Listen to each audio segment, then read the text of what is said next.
Parlons Cheval, le podcast de l'Institut français du cheval et de l'équitation.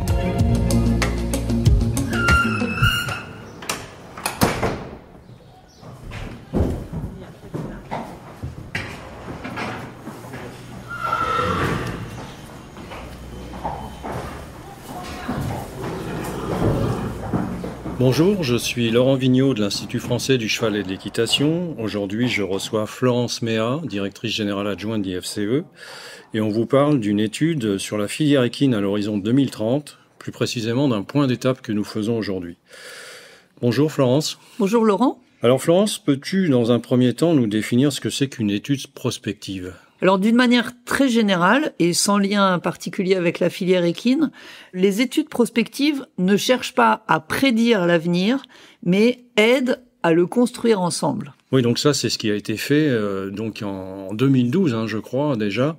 Ça date déjà d'il y a plus de 10 ans, autour de cette étude sur l'avenir de la filière équine à l'horizon 2030. Est-ce que tu peux nous parler un peu de cette étude ? Alors, c'était vraiment un gros travail, donc qui a duré 2 ans au total. Nous avons mobilisé un groupe de travail composé de 20 personnes qui représentaient tous les segments de la filière. L'idée, c'était vraiment d'envisager la filière équine dans son ensemble, le périmètre le plus large. C'était déjà les prémices un peu du comité filière actuel ? Alors, je crois, mais on y reviendra, que ce travail a en tout cas contribué à partager cette idée commune de grands enjeux qui étaient communs à tous les segments de la filière. Il y avait des partenaires à ce projet ?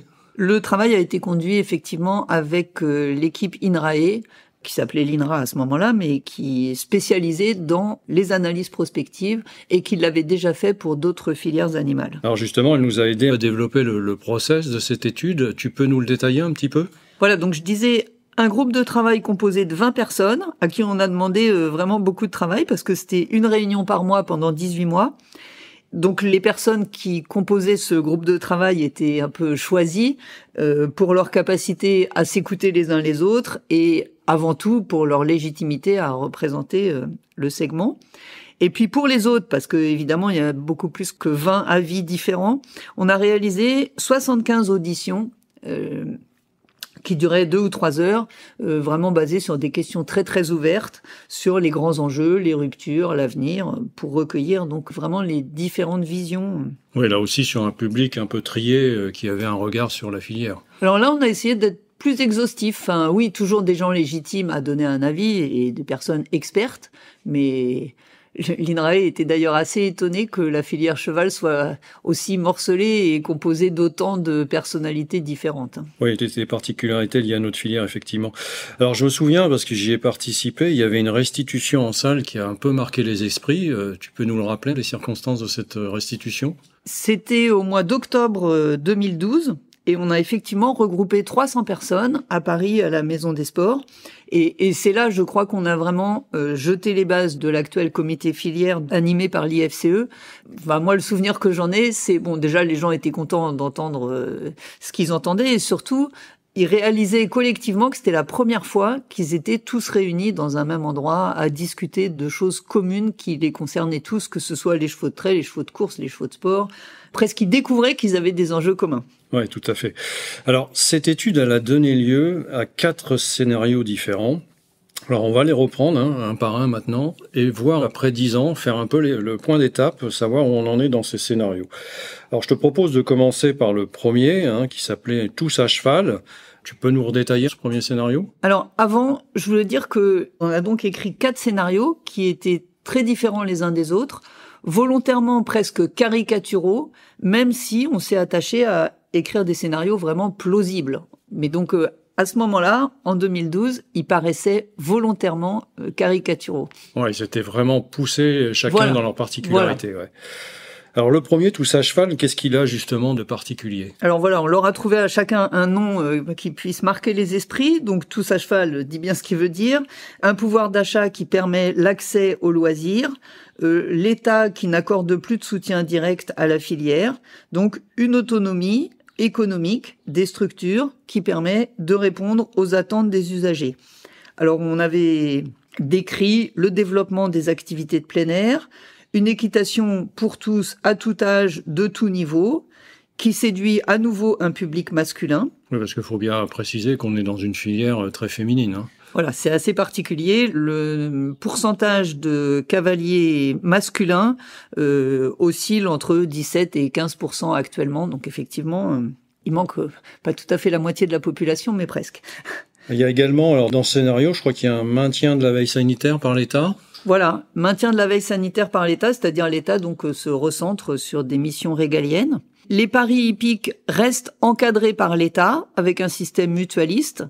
Notre idée du moment, c'était que le public allait s'élargir et notamment l'âge des parieurs allait diminuer, enfin des parieurs plus jeunes.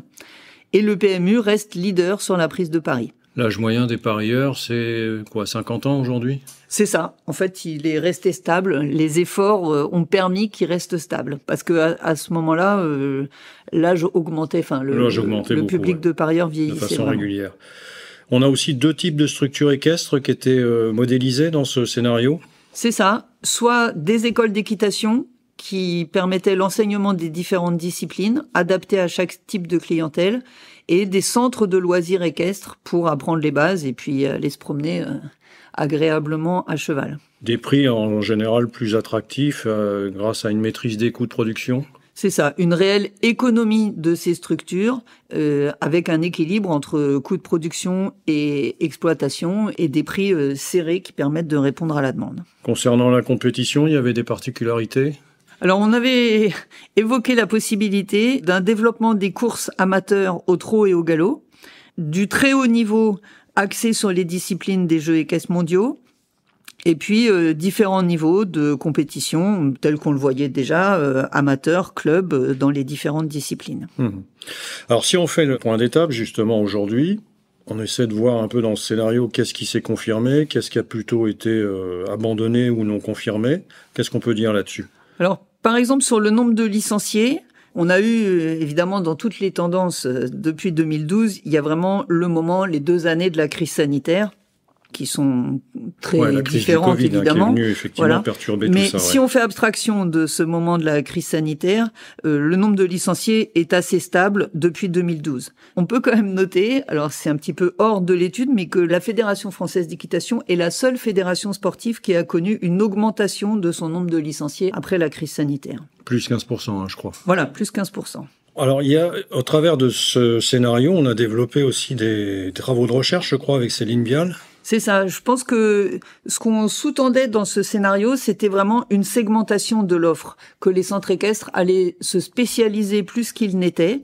Et un travail de recherche a été réalisé, notamment sur ce sujet, pour essayer de voir l'adéquation entre l'offre et la demande et permettre et faciliter cette segmentation. Oui, des travaux importants qui sont toujours en cours d'ailleurs. Voilà. On a un développement des activités à pied aussi. C'est ça, ce développement du travail à pied, mais ça va aussi dans le sens de la segmentation, c'est-à-dire qu'il y a des prestations qui sont offertes à une certaine clientèle qui n'a pas envie de monter sur le cheval, qui veut juste vivre avec lui. On verra ça également dans le 4e scénario. Oui, dans un autre scénario. Voilà. Sur les courses, des constats ? Alors sur les courses, l'ouverture vers les amateurs des disciplines trot et galop ne s'est pas réellement développée. Par contre, la proposition des courses à poney commence vraiment à se structurer et on sait que c'est une bonne manière de renouveler la population de jockeys. Les tendances qui ont été abandonnées, par contre, dans ce scénario, tu peux nous en parler ? Il y avait vraiment l'idée de réaugmenter le pourcentage de cavaliers masculins. Ça, c'est pas quelque chose qu'on a pu observer. Et puis, sur les licences de compétition également, ce qu'on observe, c'est plutôt une stabilité et pas un gros développement. Oui, autour de 150 000 à peu près. Voilà. Alors, le deuxième scénario, celui-là est complètement différent. C'est le cheval des élites. Alors là, on est complètement dans autre chose. Tu peux nous en parler maintenant ? Ce qu'on avait imaginé, c'était une crise économique qui limite l'accès au cheval à seulement certaines populations.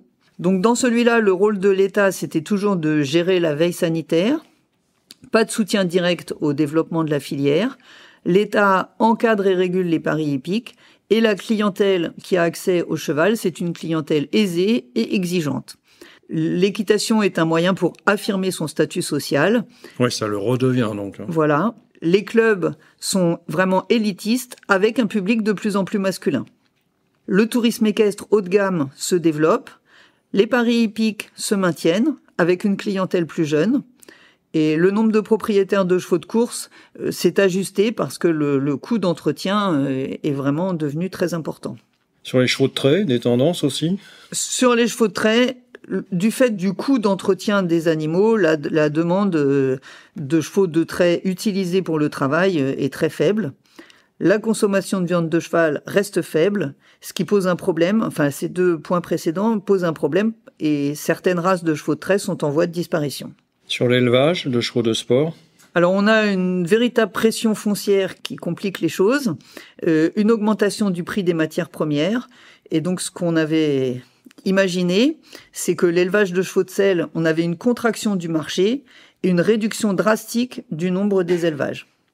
Et puis, des éleveurs spécialisés et professionnalisés qui, eux, s'organisent et résistent. Alors, un point intéressant sur la recherche équine, qu'est-ce qu'on prévoyait comme tendance? Alors, on pensait que la caractérisation précoce des chevaux allait se développer rapidement et que, donc, en les caractérisant, on pouvait plus rapidement les orienter selon les capacités sportives qu'on prédisait. Oui, on verra si ça s'est réalisé effectivement. Voilà. Les races de sport deviennent européennes. Bon, ça, c'était déjà une tendance, ça se confirme. C'était déjà une tendance et je pense qu'on y est vraiment. Sur la commercialisation? Donc, on avait imaginé une commercialisation des chevaux facilitée par des intermédiaires professionnels reconnus, légitimes, et un élevage français qui devenait compétitif et donc un export dynamique. Ouais, donc beaucoup de choses intéressantes dans ce scénario. Alors, si on fait le point aujourd'hui sur ce qui s'est effectivement confirmé, qu'est-ce qu'on peut dire? Alors, je pense que la pression sur les terres, l'augmentation du prix des matières premières, on est vraiment en plein dedans. En plein dedans. L'organisation du marché de l'élevage, voilà, on y va vraiment. Alors même si les races de chevaux de sport sont devenues européennes sur le plan de la génétique, parce qu'il y a énormément de brassage dans les chevaux de sport, on a quand même une image très marquée des différents studbooks, et c'est plus en mode image et valeur ajoutée, et avec des cavaliers ou des marchands étrangers qui apprécient les chevaux français. Sur cet aspect marché, il y a aussi une nouveauté importante qui s'est confirmée, c'est les ventes aux enchères en ligne. Les ventes aux enchères en ligne qui, depuis peu, s'ouvrent également à la vente d'embryons. Donc, et là aussi, le marché français est très dynamique. C'est ça. Les acquéreurs peuvent acheter une jument porteuse. Je crois qu'on a presque une vente par semaine maintenant en ligne. C'est ça.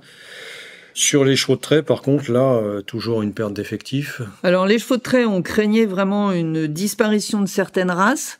On a effectivement une diminution des effectifs, mais qui est un petit peu à tempérer par le fait que le nombre de juments qui sont mises à la reproduction, lui, reste stable. Alors sur l'aspect recherche dont on parlait tout à l'heure, il y a quand même un point très intéressant, c'est la génomique. C'est ça, donc quand on parle de caractérisation précoce, le génome du cheval a été séquencé. Ça veut dire que on est capable, en regardant le génome de chacun des individus, de faire des prédictions de leurs aptitudes. Ça veut pas dire que c'est pas vraiment prédictif de la réalité qui va se produire, mais ça veut dire est-ce qu'un cheval aura une bonne longévité, est-ce qu'un cheval aura une aptitude musculaire, oui, on est capable d'identifier des gènes qui vont déterminer ces caractéristiques sportives. Exactement. Alors aujourd'hui, ça n'est pas encore fait en routine, mais néanmoins les travaux de recherche ont énormément progressé et donc on y va vraiment. Là aussi, des évolutions sont sans doute possibles pour l'avenir. Ouais. Voilà. Sur la compétition, il y a aussi un phénomène notable avec les internationaux plutôt amateurs qui se développent. C'est ça, c'est les CSI 1 et 2 étoiles qui concernent certains professionnels pour certains chevaux, mais aussi une clientèle amateur, plutôt amateur bien éclairée, mais dotée de moyens financiers importants et qui apprécie d'aller dans des beaux endroits, des beaux concours très bien organisés, avec l'économie qui va avec, qui concerne les marchands, les coachs, les soins aux chevaux.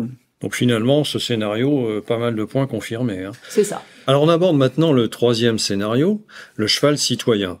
Alors là, c'est le cheval qui joue un rôle de lien entre les hommes, les territoires et l'environnement. C'est ça. Le cheval est un acteur à tous les niveaux sociaux. La population montre un intérêt croissant pour les questions de préservation de l'environnement, de bien-être à la fois des hommes et des chevaux, et le place au cœur des enjeux de territoire. Donc l'action publique répond à cette attente et le prend en compte par un soutien économique. Alors là aussi, on a un développement de l'équitation pour tous dans ce scénario. Voilà. Équitation pour tous, le cheval est ou devient acteur de la préservation des espaces naturels et de l'agriculture. Il aide à la préservation des paysages, à l'émergence de l'agriculture biologique. C'est ce qu'on a constaté dans le vignoble, par exemple, ça? Voilà. Même si ça reste une niche, les prestataires qui viennent pour travailler dans les vignes existent aujourd'hui, oui. Alors, dans ce scénario, il y a aussi les services communaux. Voilà, qui utilisent les chevaux pour le ramassage des déchets, pour le transport scolaire. Un point important aussi, c'est le développement de nouveaux métiers dans ce scénario. C'est ça, les métiers de la médiation équine, de l'équithérapie prennent leur envol et sont reconnus comme étant vraiment bénéfiques. Sur le commerce des chevaux, il y a quelque chose d'important aussi à noter? Alors l'idée était d'un commerce de chevaux ancré dans le territoire, c'est-à-dire un commerce local sous marque de qualité. Alors qu'est-ce qui est confirmé dans ce scénario? On voit déjà, je pense, la partie nouveaux métiers. Voilà, dans les nouveaux métiers, donc l'équithérapie, la médiation équine, je disais qu'ils sont encore des niches, mais qui se structurent. Il y a des formations qui existent aujourd'hui. L'équicoaching, donc qui consiste à très tendance. Voilà, qui consiste pour le coaching soit individuel, soit du coaching d'équipe ou même du coaching d'entreprise, à utiliser un cheval. Ça, c'est vraiment quelque chose qui se développe, qui doit encore se structurer, mais qui se développe. Sur la partie nature, des choses à noter aussi sur cet aspect-là? Donc, la valeur ajoutée nature du cheval au travail, soit on a des chevaux donc dans les vignes, plutôt des ânes pour le côté maraîchage. Cette image naturelle est appréciée par le public et aussi par les consommateurs. Bon, la menace animaliste est à prendre en compte, et donc les conditions de travail des chevaux sont très surveillées. Et on en reparlera d'ailleurs dans le quatrième scénario. Voilà. Par contre, le cheval dans les communes... La prise en compte qu'on appelait de nos voeux par l'action publique n'est pas confirmée, moi je pense qu'on peut le dire, et le cheval utilisé dans les communes ne s'est pas développé. Il y a toujours quelques endroits où c'est actif, mais le développement escompté n'est pas là. N'est pas au rendez-vous. Alors on aborde maintenant le quatrième et dernier scénario. Alors celui-là, c'est peut-être le plus futuriste, ça s'appelle le cheval compagnon. Alors ça veut dire quoi ça? C'est le plus futuriste, c'est celui qui servait un peu de scénario repoussoir, je dirais, et d'après l'avis du groupe de travail, qui était le moins probable. Mais bon, finalement, on va s'apercevoir qu'il y a quand même beaucoup des tendances qui se confirment. Alors qu'est-ce qu'il y a dans ce scénario? Donc il y a un aspect déjà sur la consommation de viande. Alors, l'idée générale du scénario, c'est qu'on passe d'un modèle d'utilisation des chevaux à un modèle de prendre soin, avec la prise en compte croissante de la composante bien-être du cheval. Les idées, c'était interdiction de la consommation de viande de cheval, renforcement de l'encadrement réglementaire de la détention, des activités de reproduction et des compétitions. Alors on va y revenir, mais on y est déjà. C'est ça. Sur les métiers, qu'est-ce qu'on peut dire? Les métiers changent avec des centres équestres qui se tournent plus sur l'apprentissage des soins, la meilleure connaissance du comportement du cheval, que sur l'enseignement véritablement de l'équitation. Sur l'aspect course, il y avait un élément important aussi à noter. Alors on avait imaginé une diminution du nombre d'entraîneurs de chevaux de course et le développement de courses virtuelles. Intéressant. Alors sur l'élevage, on doit aussi prendre en compte ces évolutions. Et là, qu'est-ce qui était prévu? Ce qui était prévu ou imaginé, c'était que les éleveurs prennent en compte les évolutions de la demande et produisent des chevaux avec une exigence accrue sur leur bon comportement, leur régularité en compétition, plus que par rapport à leur performance pure, avec une bonne longévité et des spécificités esthétiques, c'est-à-dire qu'ils aient une belle tête, des belles petites oreilles, des robes particulières. Une robe, voilà. Alors forcément, ça a une incidence sur le marché du cheval. C'est ça. Le marché du cheval intègre ce marché du cheval compagnon, du cheval plus âgé, en nombre plus réduit, puisque leur longévité augmente. Et donc, l'effectif global de chevaux diminue. Et il y a des activités qui se développent du coup, comme les activités de pension? Des activités de pension de chevaux retraités, on avait imaginé un fort développement de cette activité. Et oui, ça, on le voit aujourd'hui. C'est ça. Cette Alors tendance si on fait confirme. le point justement sur cette tendance, qu'est-ce qu'on constate? Finalement, pas mal de choses se sont réalisées dans ce scénario. Exactement. En matière de la viande de cheval, la consommation diminue toujours. Il n'y a pas d'interdiction, mais la consommation diminue. Sur l'encadrement de la détention, on a maintenant l'obligation d'un certificat d'engagement et de connaissance. Donc la réglementation s'est effectivement durcie dans ce sens-là. Alors on rappelle que sur ce certificat, il y a une possibilité de validation des acquis et de l'expérience évidemment des acteurs. Voilà. Il y a des métiers qui changent, des métiers en tension. C'est ça, les métiers changent et quelque chose qui est apparu dans le paysage, c'est vraiment les métiers en tension. La filière équine a plus de mal qu'il y a 10 ans à recruter et les employeurs se penchent maintenant vraiment sur le sujet du bien-être au travail et en lien avec le bien-être des chevaux également. Oui, un sujet qu'on a déjà abordé avec Equiresources dans le cadre d'un autre podcast. Sur les courses, là, ça s'est réalisé la prévision. Voilà, effectivement, le nombre d'entraîneurs baisse légèrement et les courses virtuelles, ce n'est plus totalement imaginaire. Il y en a déjà certaines qui existent et il est également imaginé, mais en les adossant aux courses réelles. C'est-à-dire, l'idée, c'est pas complètement d'arrêter les courses de chevaux, mais toujours dans cette idée de rajeunir et proposer de rajeunir le public de parieurs, proposer des choses nouvelles, plus technologiques. Oui, donc comme quoi ce scénario très futuriste, finalement, on avance sur pas mal de points. Alors si on fait le bilan de cette étude, de façon plus générale maintenant, qu'est-ce qu'on peut dire ? C'est un travail très important qui a été réalisé. C'est ça, c'était vraiment 2 ans de travail avec une équipe de 4 personnes. Bon, pas complètement à plein temps, mais enfin, il y avait quand même un gros investissement. Je pense que c'est vraiment une bonne chose et on va y travailler, de refaire un bilan 10 ans après. Pour aller plus loin un peu, ouais. Voilà, pour pousser les tendances, voir les ruptures. C'est intéressant. Et je crois vraiment que le bilan le plus important, c'est que la restitution de ce travail a constitué la première prise de conscience collective de la filière. Et de grands enjeux communs se sont dessinés et pris en compte par l'ensemble des parties prenantes. Oui, avec des segments qui se sont rapprochés, et ça, c'est vraiment quelque chose qui était nouveau à l'époque. Voilà. Alors Florence, on arrive à la fin de notre échange. Si on veut se résumer un petit peu sur cet aspect évolution prospectif, qu'est-ce qu'on peut dire exactement ? Qu'est-ce qu'on peut retenir ?